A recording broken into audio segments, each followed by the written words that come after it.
Good evening. We will now call the January the 13th, 2015 regular school board meeting to order. We'd like to extend a warm welcome to our viewing audience as well as our audience here at the school district school board room this evening. At this time, we hope that you all have had a wonderful holiday, and we are going to get ready to stand for our Pledge of Allegiance and our kids at Hope. But before we do that, we have some fabulous entertainment tonight, and from Northport, and led by Mr. Tom Carner and Mr. Brian Host. The principal of Northport is Mr. Glenn Ruste. And directly after doing the Kids at Hope Pledge and the Pledge of Allegiance, I'm asking the board if you would go down so that we can enjoy the entertainment.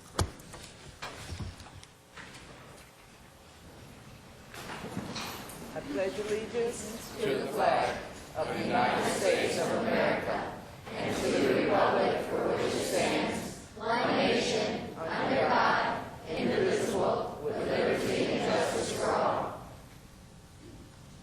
Treasure Hunters Pledge. As an adult and treasure hunter, I am committed to search for all the talent, skills, and intelligence that exist in all children and youth.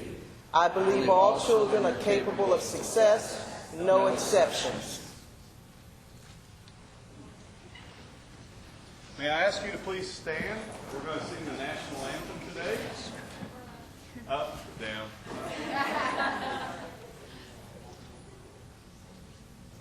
We'll wait for a moment.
What a fabulous job you all did.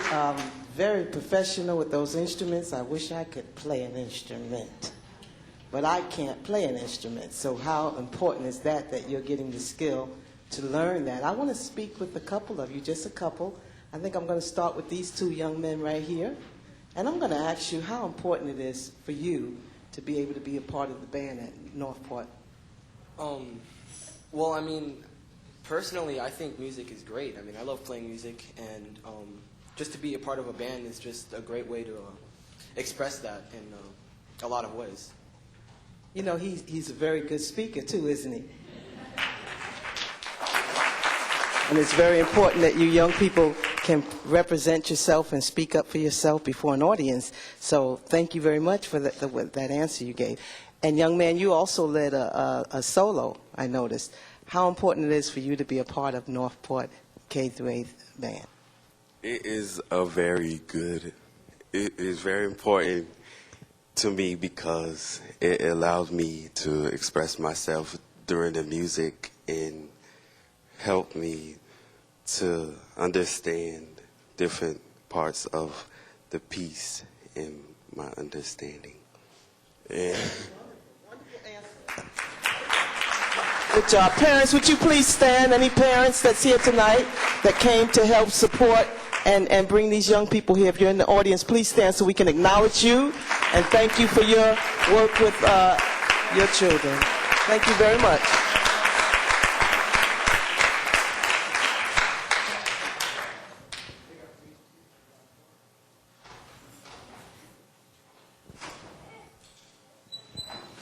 Thank you, Madam Chair. And as they are departing, a reminder that we do have refreshments in the front. The Culinary Arts Program at Northport, they have some very tasty desserts.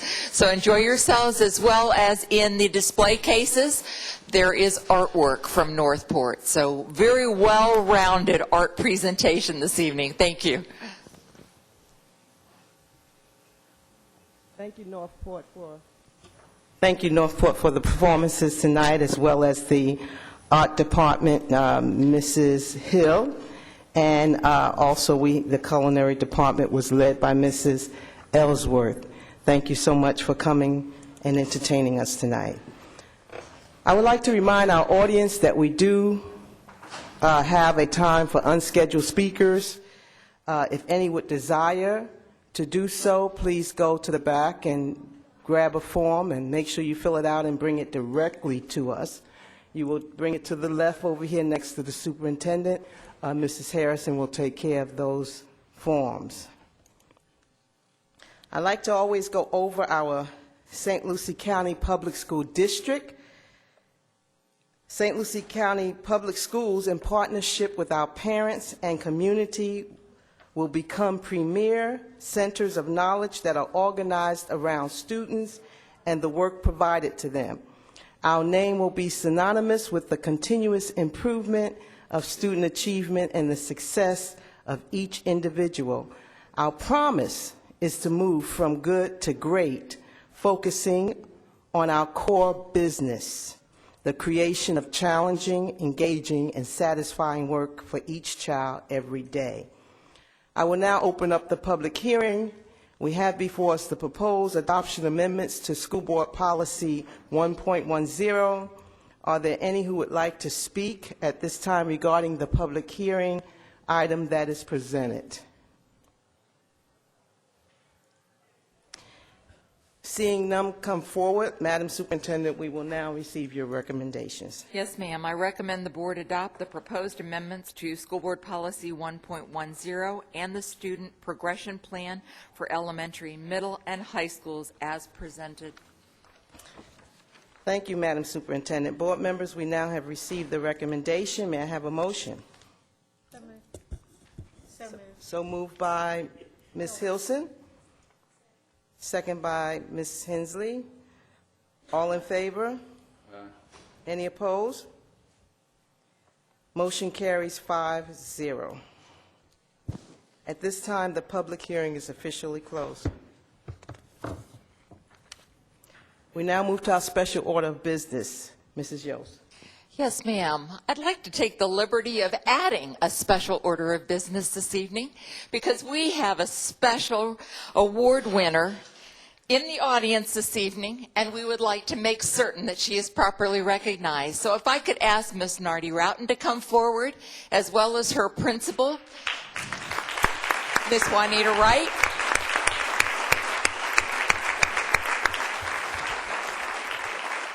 And Mr. Glenn Rustay. If you'll come forward, don't be bashful. Thank you. And Nardi is in the polka dots, so we appreciate her being here this evening. Last Friday morning, we kind of invaded FK Suite Elementary as we were joined by First Lady Ann Scott and Commissioner Education, as well as several local guests and dignitaries, to make certain that we not only congratulated FK Suite on their achievements academically, but we also wanted to pull off a surprise of a lifetime. And that surprise involved the Milken Education Foundation. The Family Foundation does not believe that educators are properly recognized and thanked for the work that they do. We know that we have lots of awards in the sports arena. We certainly have the Emmys and the Grammys for those of us in the world of art. However, what do we have in the field of education? And so Lowell Milken, in 1987, initiated his Family Foundation Award, the Milken Education Award. And in St. Lucie County, we are fortunate to have not only one, but 3 recipients of that award at this time. And one of the recipients from year 2000 was Glenn Rustay. And he is one of 3. They are 2 of 3 of the 40 that have been recognized in the state of Florida. So 3 out of 40 is a wonderful accomplishment for St. Lucie County. There is only one award winner in the state of Florida annually, and so we're very proud of Nardi Roughton this year, and let's congratulate her on being the recipient.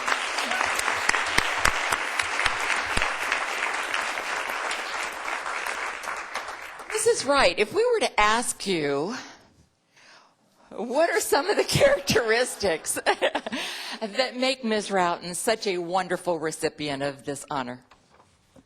Well, Mrs. Joe, she has so many, but I was thinking about that when I received the call this afternoon, so I jotted down just a few of the attributes. Mrs. Roughton is a master teacher because she connects with kids first. She teaches kids first and curriculum second. She differentiates learning and works to meet the needs of each student and understand how they learn. She ensures that they draw relevance to the curriculum. She works with students to develop a love of learning. She embodies lifelong learners. She focuses on learning goals as opposed to performance goals. Just a few. She ensures that character education is an essential part of learning. She is very passionate about the content she teaches. Mrs. Roughton not only impacts the learning environment of her classroom, but she impacts on the school culture. She shares this passion and her passion and knowledge with her colleagues, and we have her team sitting in the audience. A well-deserved award, Mrs. Roughton. We are extremely proud of you.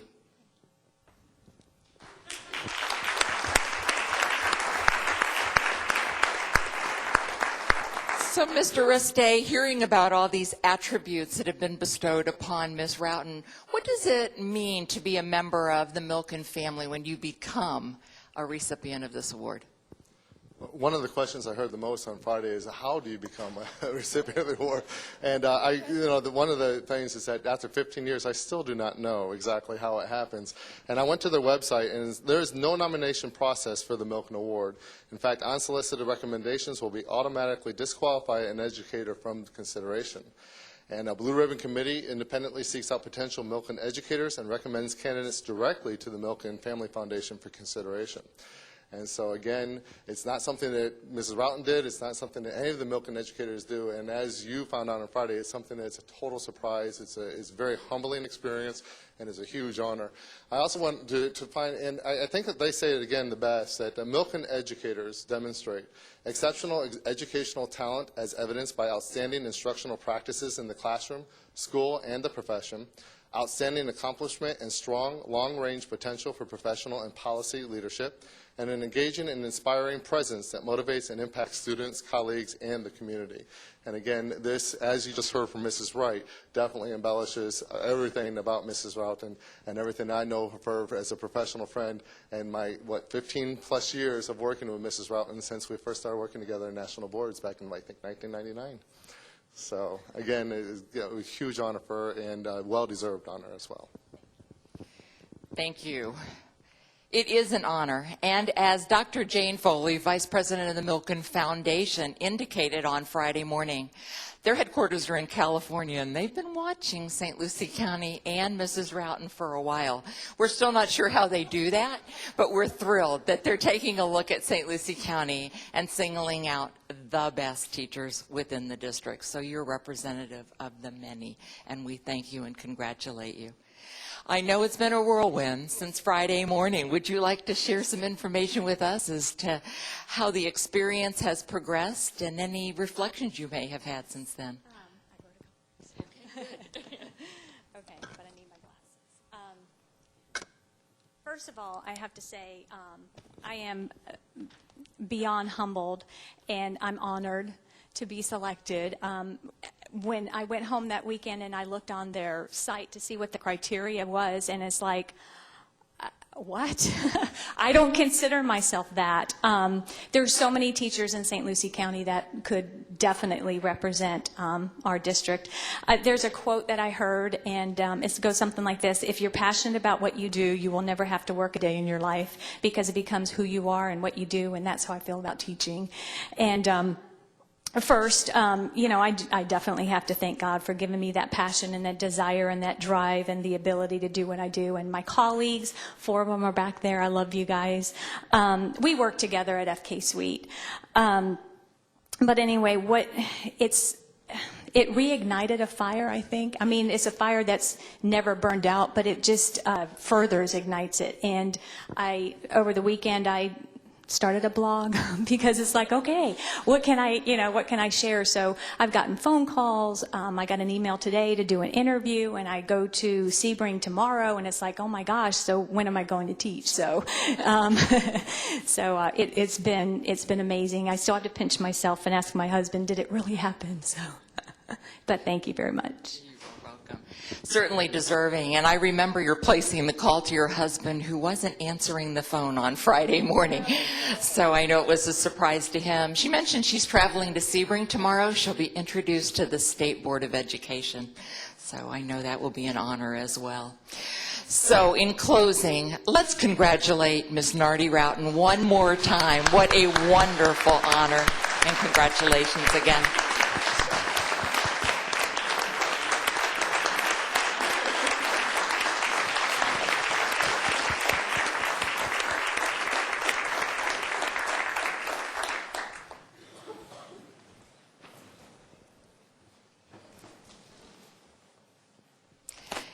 And thank you so much for permitting us to enter that into the agenda. So we'll move back to the printed agenda. And we have Big Brothers, Big Sisters, our National Mentoring Month recognition. So Dr. Judy Miller, thank you and welcome. Oh, thank you so much. And it's a pleasure to be here tonight with Sabrina. Right over here. Just to say thank you so much. As you all know, January is Mentoring Month, and mentoring in the school system would not occur without all of your support, the support of the principals, the teachers, the liaisons, and we have so much to be grateful for at Big Brothers Big Sisters for our kids because of you. And I wanted to share with you that last night we had an annual meeting. And as we usually do, we brought one of our mentors, and this happened to be a school-based mentor to our annual meeting. And she's a mentor at Palm Point. She works with a little girl who's in 3rd grade, and very fluent reader, but doesn't remember or understand anything she reads. And as you can imagine, that's been real depressing for that little girl, and it's taken away her self-confidence. And she's had trouble with grades and tests. And this young woman who just graduated from college came here to St. Lucie County, had been involved with sororities and mentoring prior to that time and really wanted to get involved. And she described how she started out with mentoring and how quiet and shy the little girl was to begin with. And now she says when she walks in the room to pick her up, there's a smile that goes ear to ear. And it reminded me once again that, yes, our mentoring program is all about literacy and reading, but even more than that, it's about helping kids become self-confident, happy in themselves, to know that they have adults in their lives that they bond with, and to be happy to be in school and to be reading. And so we are so grateful. Last year we served almost 1,700 kids in the 3-county area, and that is because of you and all those teachers out in the room and all those principals out in the room and liaisons who support this. So thank you, and if I could just ask Superintendent Yost and Chairman Mills to come forward, we have a certificate.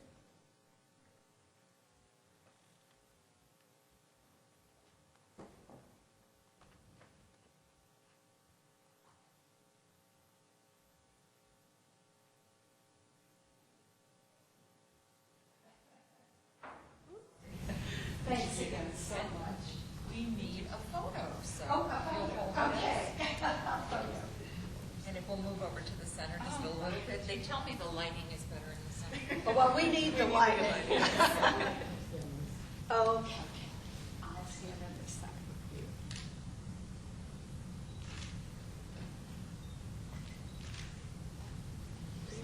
Thank you all again.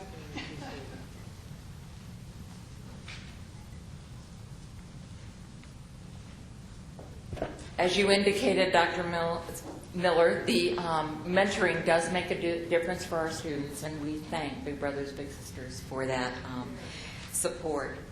Our next order of business is the Pilot Club presentation, the check for the 2014-15 Pilot Club grant. So if I could ask Mr. Bill Tomlinson to come forward, please.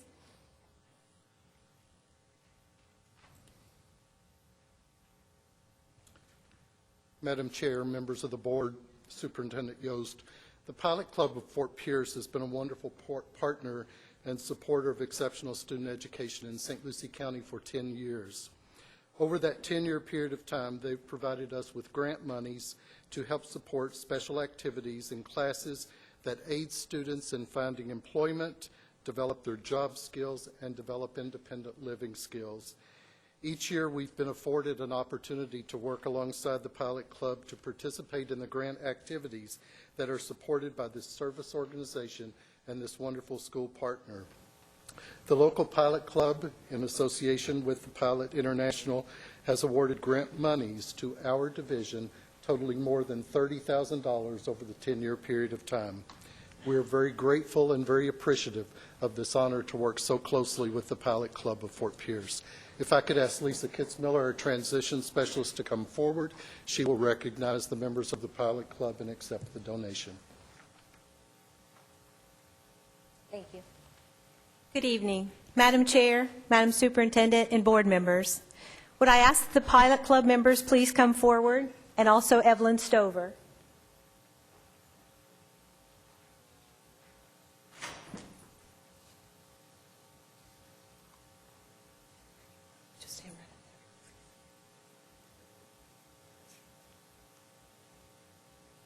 And they did so well, they're in order. I love this.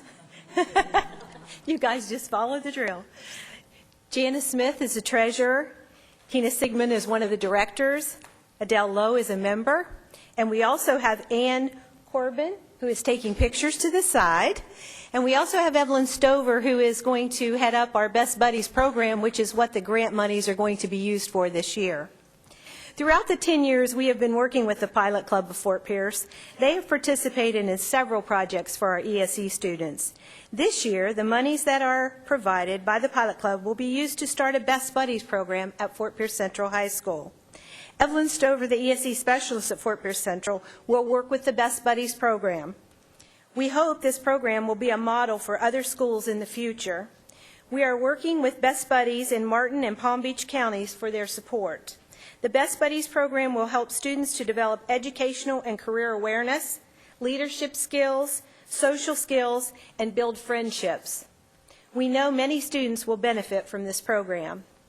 Our local Pilot Club is a small group that works diligently throughout the year to sponsor many events to raise money to follow their pilot mission of transforming communities by developing youth, providing service, education, and uplifting families. The pilots show us year after year they are committed to our youth in St. Lucie County. Thank you, Pilot Club members of St. Lucie County, for your continued support. Jan, would you like to say a word? Other than about the fashion show? Oh, good. I can advertise. Now, first of all, I want to say thank you to you and to Adele Lowe for getting us interested in this entire operation. It's been a wonderful 10 years. We expect it to go on for many more. We're excited about this new Best Buddies initiative. This is a little different direction for us, and it's great. I would like to present you with a check for $1,500 for this year, and well, that money actually was raised from a Bunko program, if you can believe that. But we do administer a scholarship program as well, and so on February 21st, free ad, we are having a fashion show to support our scholarship program. You're all invited. I'll put some flyers on the back table on our way out. Thank you. Thank you.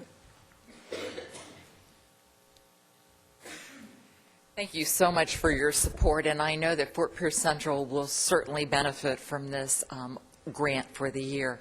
If I could ask representatives from Fort Pierce Central that are here to come forward for a photo opportunity, that would be helpful as we kick off the Best Buddies program.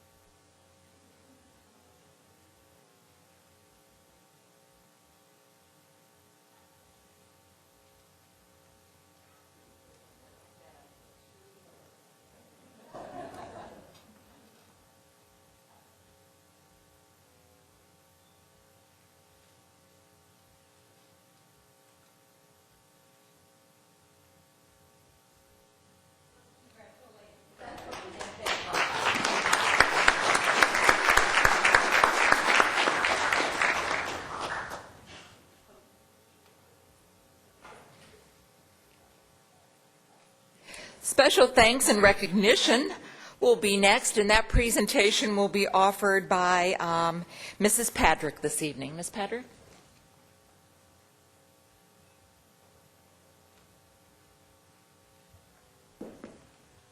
Good evening, Madam Board members, and Superintendent Yost. It is my pleasure to bring to you this evening a member of our staff who has been recognized for the STAR Award. STAR Awards go to those who go above and beyond the call of duty to make our St. Lucie public school system exceptional. This evening, we would like to recognize Mrs. Claretha Robinson, who serves the students and staff of St. Lucie Public School by fulfilling her role as a front office clerk for Fort Pierce Westwood High School. As a first-person point of contact, there are occasions when she welcomes concerned or upset parents, and in so doing, at times, she receives the brunt of their concern. However, remaining true to her form, she stays calm and with a caring demeanor, she demonstrates pride in her school by welcoming her customers with a smile and by de-escalating situations by passing no judgments. She is a compassionate listener who supports the needs of her students and her parents. Mrs. Robinson continues to stretch herself professionally, as is evidenced in the fact that she has said yes to many additional tasks that have taken her out of her comfort zone. Even with this, she is most gracious and genteel. We congratulate Ms. Robinson this evening with a certificate, with a gift card, and with a very special St. Lucie Public School towel, Cruising to Excellence, for her efforts. Ms. Robinson.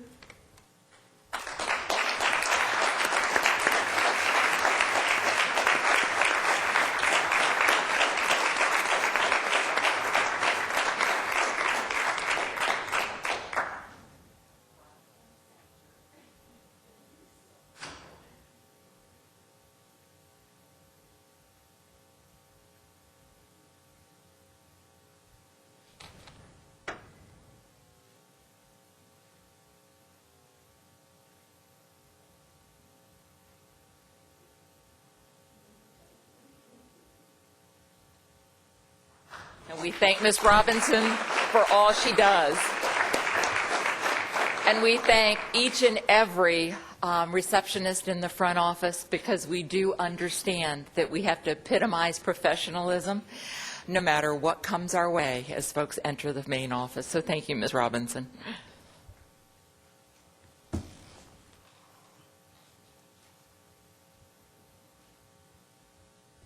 Again, we want to thank Dr. Miller for her recognition and certificate of appreciation to the board, as well as the Pilot Club for the presentation of the donated check for 2014-15 grant.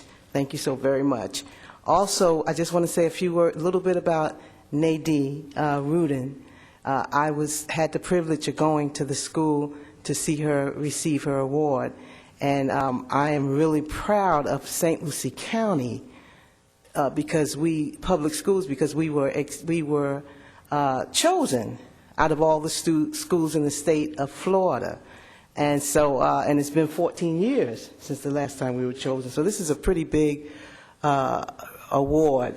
And I don't think it was said, but I want to also talk about the part of the award, the monetorial part of the award. It was a $25,000 award that she received because she was chosen as the teacher for this year, the only teacher in the state of Florida. So I just wanted to just congratulate her again on that. And of course, for our star recipient, Ms. Robinson, thank you for all that you do for St. Lucie County Schools and our students. We appreciate it.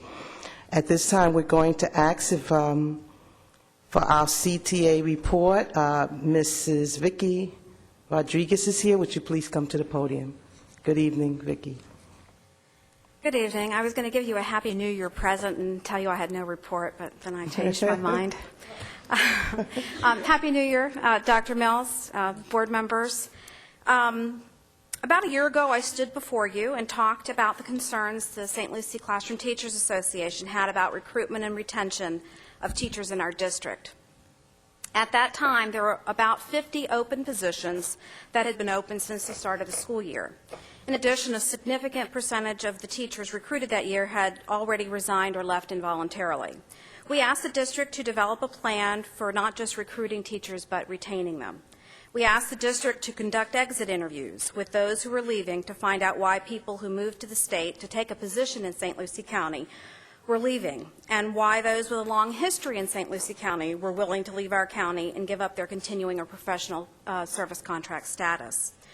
We asked the district to look at the way in which it provided support to teachers new to the district or profession. Every board member and even district leaders agreed that something had to be done. We asked to be a part of whatever plan the district developed from the ground up. I said to you then that we wouldn't have a recruitment problem if we solved our retention problem. So let's flash forward to today. I'm sure you've seen your board agenda. There are about 80 or more open positions in the district, with about 40 of those still unfilled since the beginning of the year. The district has not invited the union to participate in a real conversation about recruitment and retention.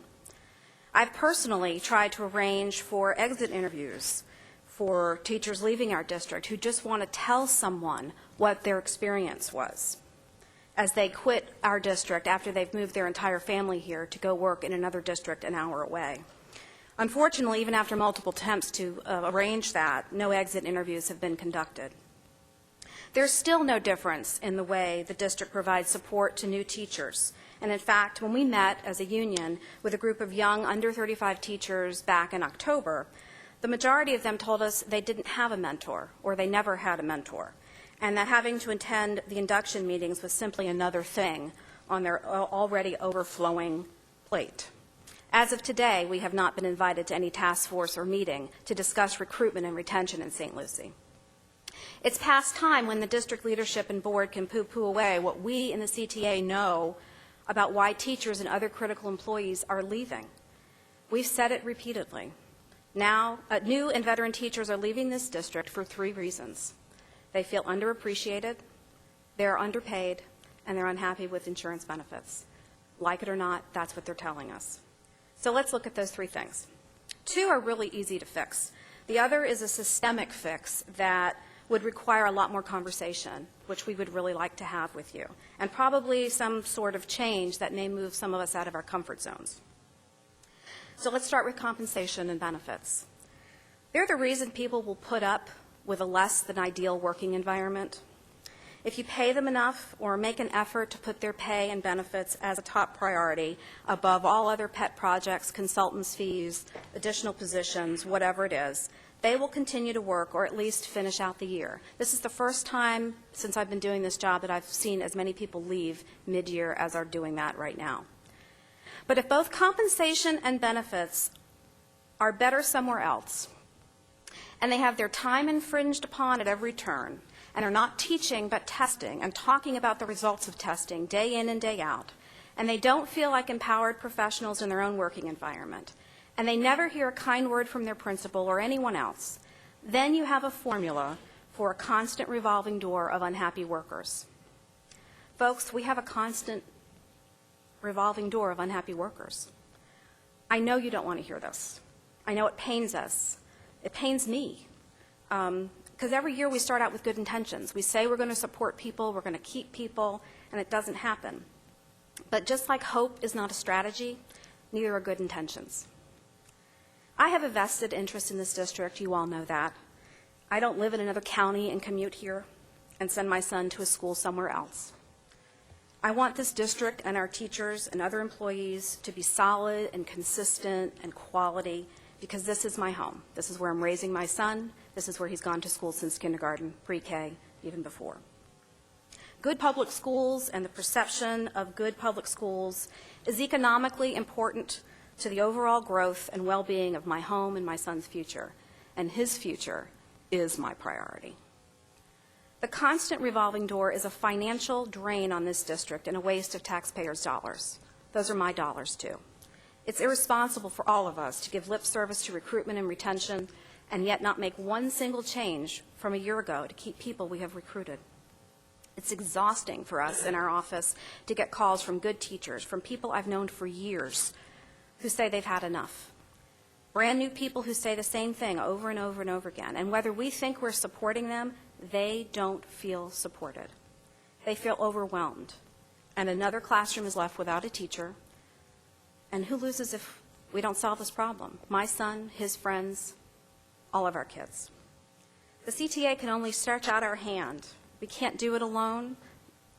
It's up to the district leadership to take that hand. We know why people are leaving. We don't need a consultant to tell us. We can tell you because they tell us. In education, a job well done translates into students who are well prepared for state tests, college, and life. I believe that is our goal for all of our students, is it not? So remember my 3 things from earlier? Here are the takeaways from tonight. First of all, employees have to feel supported and appreciated professionally. Job satisfaction is key to that. All the research talks about it. Morale makes all the difference between a job well done and a job done just enough. Teachers and educational support personnel must be paid competitively. I can't mince words or downplay this one. What that means, more means their paycheck goes up. It means they don't have to work a second job and can focus on planning for their students rather than how they're going to pay their rent and their health insurance deductible. And finally, competitive insurance prices for employees and options for families means the district has to look at benefits as part of the entire compensation package. Employees want good benefits. The district needs to provide them. Every cut to benefits is a cut in pay. That's it. We'd love to have deeper conversation about how to address employee satisfaction in this district.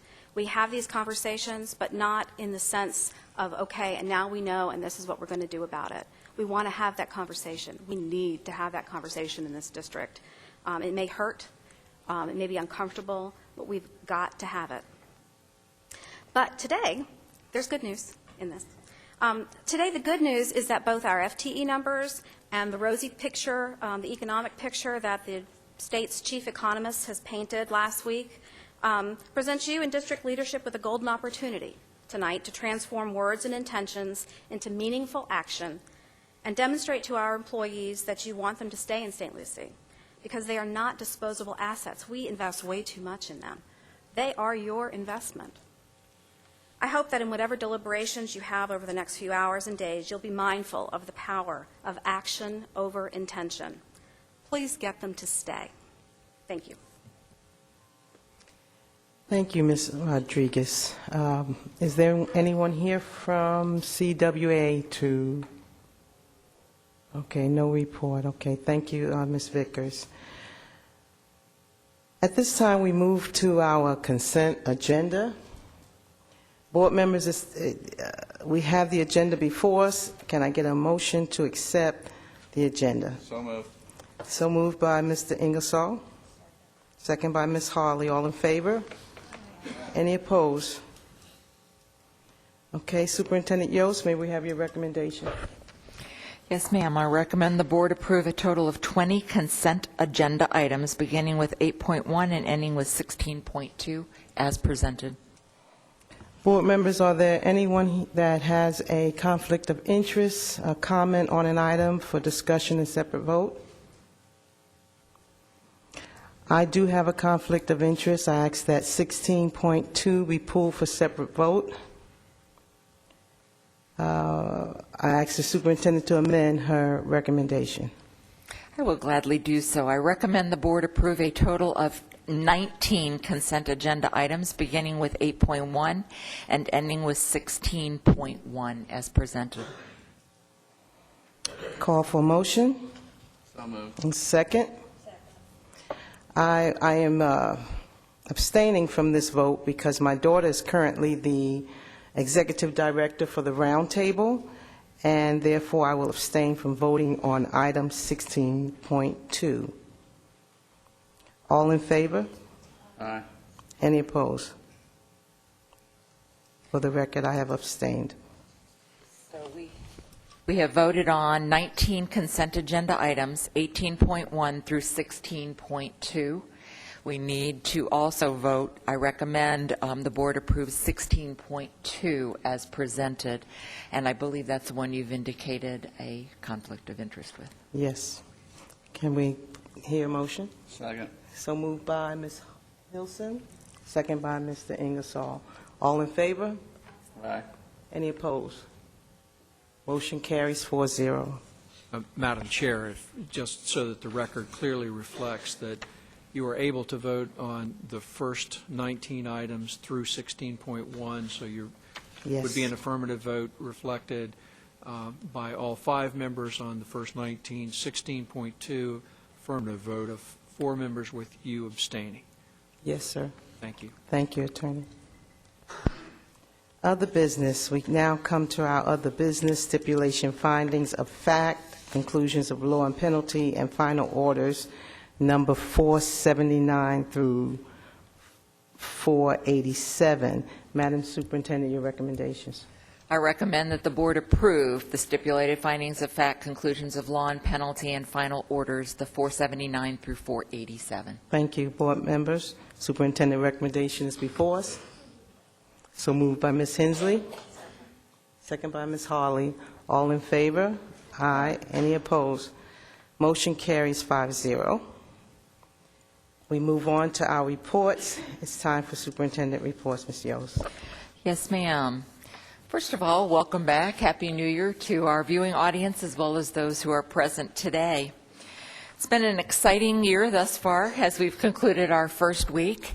And during that week last week, we not only learned that Nardi Roughton was the recipient of the Milken Award, we also learned that one of our own board members was a finalist with the Pete Hegner Leadership Award.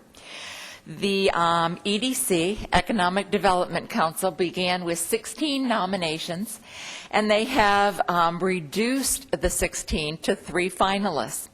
And what they are seeking is to bestow on a dedicated business leader who has made significant contributions to our community's economy and quality of life, and they would be the recipient of the Peter Hegner Leadership Award. There are several qualities that they wish for the recipient to exemplify, such as being a visionary. They want them to be inspirational, trusted, achievement as one of their primary focuses, a role model to others, and have an impact within our community. So I'm pleased to announce that Ms. Catherine Hensley is one of the 3 finalists for the award to be presented February 12th.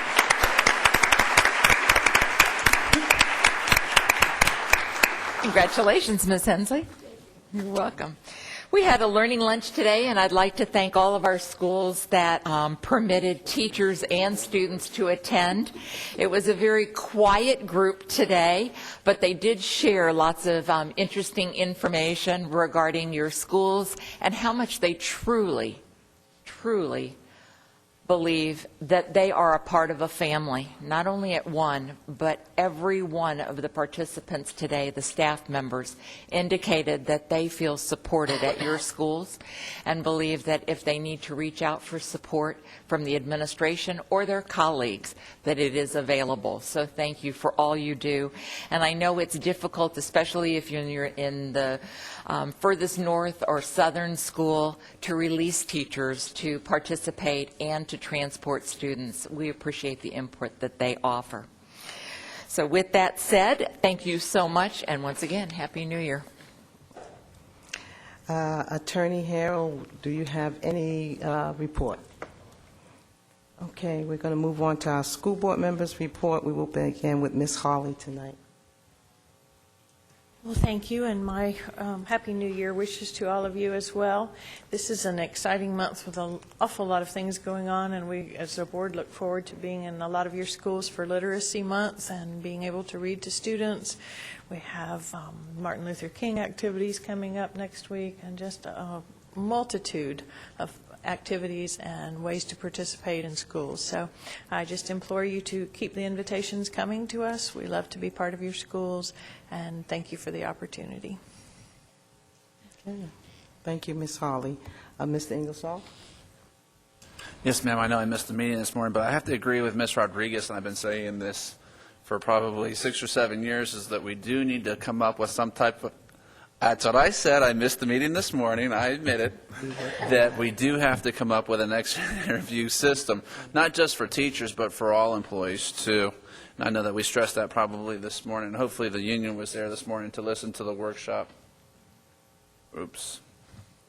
But I know that was discussed this morning, and I apologize for missing. The second thing is, it seems like every year we have like a major emphasis or target that we're doing, and this year is more crucial than most, is because of the superintendent search. And I say this like a week and 2 weeks ahead of time, is because you may not be on a particular committee picked by a board member or by the union or at large, but it's still crucial that you come and listen or participate in the interview process by hearing the thoughts of the candidates of the superintendent, and then coming and talking to your board members and telling us your thoughts and concerns. Administrators, it's important for you because this is going to be the direction in which they want to go into. Teachers and likewise, it's crucial. You know, when they start talking about their emphasis in arts and in sports or their policy and personnel and where their viewpoints are, it's good to try to vent this out beforehand, before the person gets in office and makes these policies. You know, we set a vision and direction along with the superintendent, but they do 100% of the governing. So please get involved in the process. Please go to our website and see when the dates are available, when they're coming up. I know it's a small blurb right now on the website that says the position is not taking applicants anymore until January the 15th, where we closed it off. But Jim Hughey, our consultant, will be in town, and he will open up the process and tell people when our candidates are going to be in town. So please watch our website. Please be aware. Please watch our TV station so that you can see these candidates and voice your opinion to your board members, to all of us, so that we know how you feel and what you feel. Because not only are our children at stake, my child, your children, your jobs, everybody. So this is huge. This is huge. So please participate. Madam Chair, may I make a comment, please? The posting at this time is small, and regarding the superintendent search, but the search and the application process is open through midnight on January 15th. So it has not officially closed at this time. And information, if you seek to submit an application, it is posted there on our website at this time. For qualified people. That would be accurate, and we do want folks to be involved, so thank you for stressing that, Mr. Ingersoll. Okay, thank you, Mr. Ingersoll. We'll move right along to Ms. Hensley. Thank you, Madam Chair. I have 4 things. One is that, as you are probably aware, the Office of Early Learning in Tallahassee, once again, is without an official director. She retired, so there's an interim, and so the Early Learning Coalition is expecting to see no real progress for the next few months until that position is filled one way or the other. The person in there is Shan Goff. Some of us have known her for a very, very long time and had done a very good job. But it is right now, it is an interim who has made the public statement that he is unhappy. So we'll be looking forward to hopefully an appropriate appointee to that job. You should know also that I share with the Treasure Coast Council of Local Governments all of our priorities and all of our issues, so that county governments and city governments in our 4-county area have an understanding of what's going on with education. I give that report every month, as well as sending them pieces of information that comes to us, and they have asked for specific things in the past, and we provide that to them so they have a better understanding about why education is actually a significant part of everything they do and economic sustainability. The local coordinating board, which is a subset of the Transportation Planning Organization, of which we have a voting seat, is working on resolution for some issues dealing with mass transit and pedestrians, and for those who are actually in need of transit to get to educational sites and healthcare sites. The 4th item is that we are a significant partner of the HANDS, which is a Volunteers in Medicine clinic, a free clinic. The school district is involved with that significantly with the pediatric dental program. The clinic has been open for 4 years. We have 52 partners within the community, and we're going to be doing our first Founders Day event to showcase what has happened with the services that have been provided, the amount of money has been saved by the taxpayers because this clinic is in existence, and the partnerships that exist, as well as focusing on the pediatric dental piece that is significantly successful and has been recognized statewide as being successful. Thank you. Thank you, Ms. Hensley. Mrs. Hilson. Ms. Hilson. I just thought this would be a wonderful group. I see our fellows from maintenance. You guys are amazing. I saw something on TV in Martin County, and I spoke a little bit to the superintendent about it and emailed a couple of our staff people. But I want this group to hear this, because sometimes I think things kind of percolate, and you may have some great ideas. In Martin County, as in all our counties, there is a large group of homeless veterans. And this was just a clip. I saw part of it on TV, and if they can do it, we could surely do it. They've taken trailers, and I was thinking about our portables, and reconditioned them, and it was a community effort. And I just would love to see our school board be involved in something like this, giving homes to our veterans.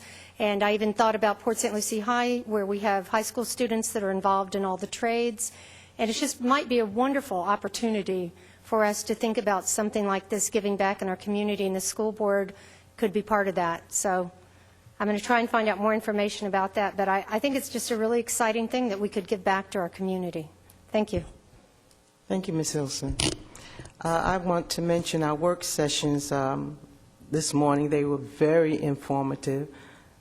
We were extremely concerned about the number of teacher openings right now. We did discuss plans and methods that we're going to work on in order to be able to retain our teachers better. So just to refer what you mentioned about Mr. Ingersoll. Also, I spoke with our consultant, Jim Hughey, this morning, and he will be here tomorrow. He will meet with myself, and I believe, I don't know if he'll meet with the rest of the board, each board member he'll be meeting with, as well as the Community Advisory Committee. He will be meeting with them tomorrow as well. He has informed me that we have a very strong pool of applicants, and so we look forward to continuing our search with him tomorrow and discuss with him where we're at. I want to also mention the Martin Luther King Parade. It begins at 10 o'clock Monday, January the 19th. There are several events that's going on throughout the community this week. For anyone who would like more information, you need to contact Cheryl. Cheryl's number is 985-7012, 985-7012. Every day they have something going on in some school, some sort of event within the community throughout the week. We also have a circus coming to town. The circus will be at All Nations in Port St. Lucie. This location is right off of Port St. Lucie Boulevard. It comes this Friday, and children are free. So to the community, if you get to hear this on TV or what have you, the children are free, along with an adult purchase for the ticket. I'm going to give you a phone number. You can call that number if you're interested in the circus. It starts Friday, and it will go Saturday and Sunday. And the number is 772-336-9999. That's All Nations, 772-336-9999. Also, we have two schools that have dramas coming up. And I like to talk about our drama department because they have such professional plays, great way to entertain your family during these times, as well as support the district and our children. Fort Pierce Central Drama Program will be presenting The Addams Family. There will be 4 showings. It begins January the 23rd and will go through the 25th. And tickets are $10 for adult, $5 for children. Here's the number to call if you're interested, 468-5888, extension 5002. That's 468-5888, extension 5002. And Lincoln Park Academy is also presenting their drama presentation. And I forgot to get my notes, but I know it's called The Princess Tea. And you just have to call Lincoln Park to get more information on that. Just call the school, and I'm sure they will direct you to the right people. But it sounds like if you have any little girls, it would be a wonderful presentation to take them to, and it's called Princess Tea Party. I believe that we have completed our announcements for this evening. Unscheduled speakers, seeing that there are none, we will end with the reminder of our public school mission statement. The mission of St. Lucie Public Schools is to ensure that all of our students graduate from safe and caring schools equipped with the knowledge, skills, and desire to succeed. Our next meeting, board meeting, will be our regular workshop. It will be on January the 27th, 2015. A reminder to our board members here tonight, we meet directly for our executive session after the meeting. Good night to all. We are adjourned.